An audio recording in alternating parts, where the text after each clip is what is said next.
Hai semuanya, kalian pernah gak sih ngerasa lelah banget? Bukan cuman badan, tapi pikiran juga kayak remuk.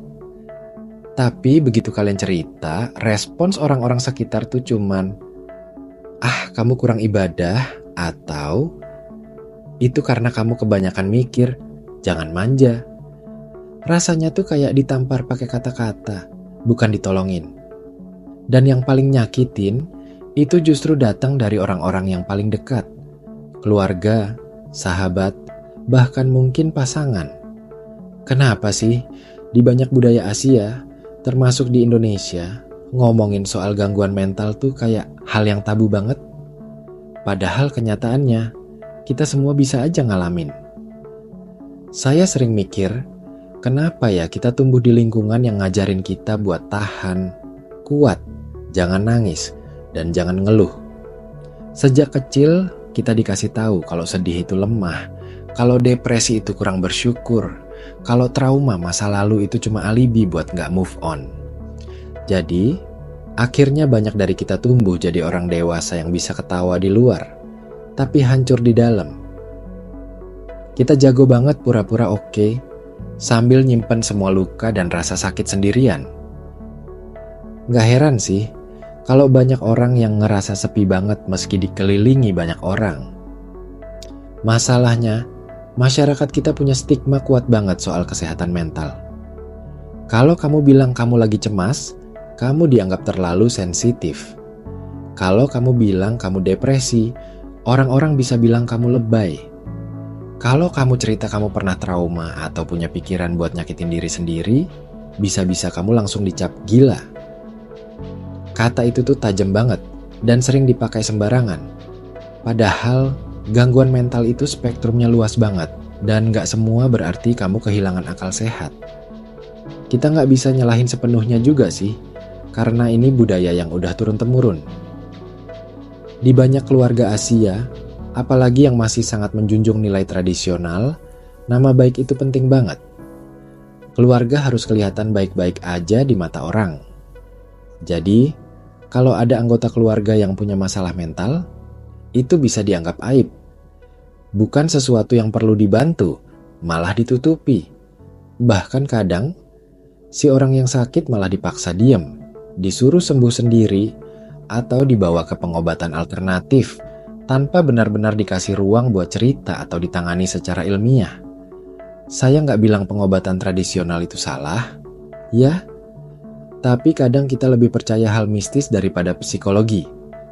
Misalnya, ada anak yang suka ngurung diri di kamar, terus orang tua bilang, jangan-jangan kesurupan, atau itu ada yang ngirim santet. Padahal, bisa jadi si anak lagi ngalamin depresi berat, atau gangguan kecemasan sosial. Tapi karena kita kurang edukasi soal ini, kita lebih dulu menyimpulkan dengan cara yang mistik daripada logis. Dan seringkali, orang yang nyadar bahwa dirinya butuh bantuan justru dipaksa untuk diam. Nggak usah mikir aneh-aneh, katanya. Atau malah dipaksa buat bersyukur terus-menerus. Padahal bersyukur dan sakit mental itu dua hal yang bisa jalan bersamaan. Kamu bisa bersyukur, tapi tetap ngerasa kosong. Kamu bisa punya semuanya, tapi tetap ngerasa hampa. Hati dan pikiran manusia tuh kompleks dan gak bisa disederhanakan kayak gitu. Saya pernah ngobrol sama beberapa orang yang akhirnya berani ke psikolog, tapi mereka harus nyembunyiin itu dari keluarganya sendiri. Mereka harus bilang, aku ke dokter umum, padahal sebenarnya mereka ke klinik kesehatan jiwa. Kenapa harus bohong? Karena takut dikira aneh, takut gak didukung, takut dijauhi. Padahal justru saat-saat kayak gitu, mereka butuh support paling besar dari orang-orang terdekat. Ada juga yang ngerasa bersalah karena punya masalah mental. Mereka mikir, aku ini hidupnya gak sesusah itu, kok bisa depresi? Atau orang lain lebih menderita, kenapa aku malah anxiety? Nah, ini yang disebut toxic comparison. Membandingkan luka kita sama orang lain itu gak akan pernah adil. Karena yang nentuin beratnya luka itu bukan seberapa besar kelihatannya, tapi gimana rasanya buat kita. Kita punya ambang rasa sakit yang beda-beda.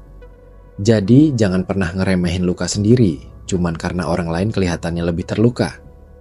Dan satu lagi, dalam budaya Asia tuh, kita sering banget diukur dari pencapaian. Sekolah harus bagus, kerja harus sukses, nikah harus sesuai timeline, punya anak harus cepat, dan seterusnya. Kalau kita gagal di salah satu aspek itu, langsung deh mental kita dihantam rasa malu, rasa bersalah, dan tekanan sosial. Kita diajarin buat jadi produktif, tapi jarang diajarin buat sadar diri. Kita tahu cara nyari uang, tapi nggak tahu cara ngobatin diri. Kita bisa nyelesain kerjaan, tapi bingung waktu harus nyelesain perasaan. Itu kenapa gangguan mental makin sering terjadi, tapi masih jarang dibicarakan. Banyak yang milih buat diam. Banyak yang nyimpen semuanya sendirian, sampai akhirnya meledak di waktu yang enggak terduga. Dan ketika meledak, kadang orang baru sadar, tapi udah telat. Saya tahu nggak semua keluarga atau lingkungan itu toksik, ya. Tapi yang kayak gitu masih banyak. Masih banyak orang tua yang mikir kalau anaknya sedih, itu karena kurang iman. Masih banyak guru yang mikir kalau muridnya nggak fokus, berarti dia malas. Masih banyak atasan yang mikir kalau karyawan burnout, berarti nggak profesional. Ini yang perlu diubah. Kita butuh pemahaman bahwa kesehatan mental itu sama pentingnya kayak kesehatan fisik. Sama-sama butuh perhatian, pengakuan, dan penanganan. Dan buat kalian yang mungkin lagi berjuang diam-diam, saya cuma mau bilang, perasaan kalian valid. Luka kalian nyata, walaupun nggak kelihatan. Nggak apa-apa kalau kalian nggak kuat terus. Nggak apa-apa kalau kalian butuh bantuan. Nggak apa-apa kalau kalian nggak bisa jelasin rasa sakit kalian dengan kata-kata. Kadang, yang penting bukan seberapa pintar kita ngejelasin, tapi seberapa jujur kita mau ngerasain. Kalau kalian lagi di fase hidup yang berat banget, jangan anggap kalian gagal. Bisa jadi, itu justru momen paling manusiawi yang pernah kalian punya. Karena dari situ kalian belajar jadi lebih sadar, lebih dalam, lebih jujur. Kalian bisa mulai dari hal kecil. Journaling, meditasi, olahraga ringan, ngobrol sama teman yang bisa dipercaya, atau cari bantuan profesional kalau memungkinkan. Jangan nunggu semuanya memburuk dulu baru cari pertolongan. Dan buat kalian yang dengerin ini tapi belum pernah ngalamin gangguan mental, saya harap kalian bisa jadi orang yang lebih peka. Kadang, cukup dengan dengerin tanpa ngehakimi, kita bisa jadi penyelamat buat orang lain.